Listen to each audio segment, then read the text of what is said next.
Hindi lahat ng nauupo may karapatang manatili.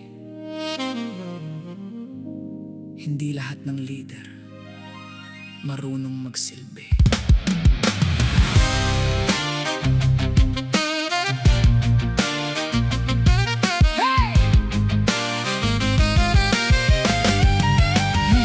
May upuang kinulayan ng dugot kasinungalingan. Bawat tapak nyo sa hagdan may naiwang sambayanan.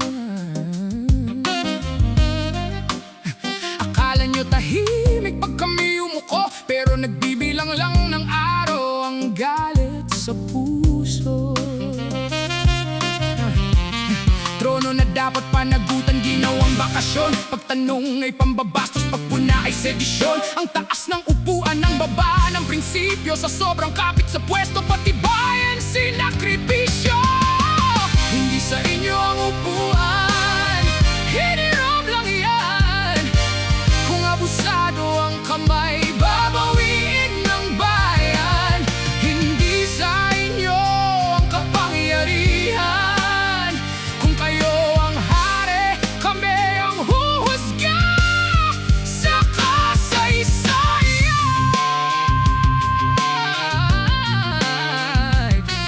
Hey!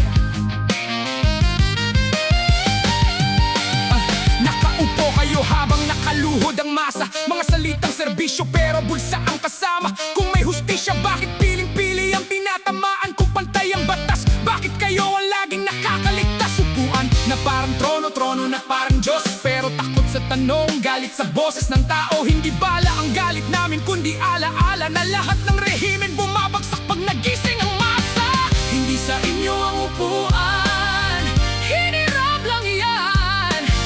Kung abusado ang kamay, babawiin ng bayan. Hindi sa inyo ang kapangyarihan.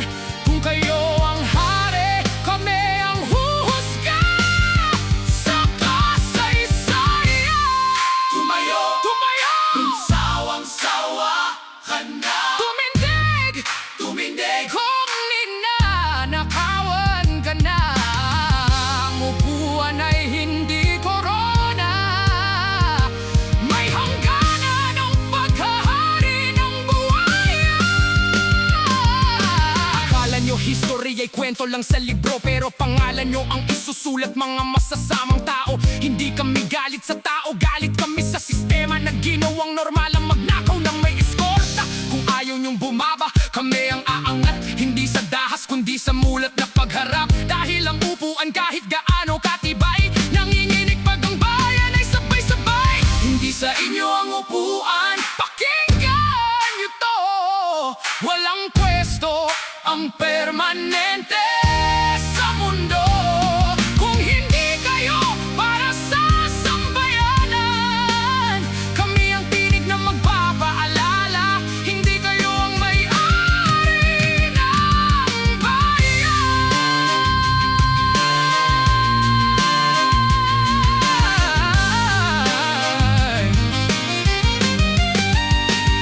Ang tunay na leader may integridad, handang magpaubaya kung ramdam na niya ng tao na mismo ang umaayaw sa kanya.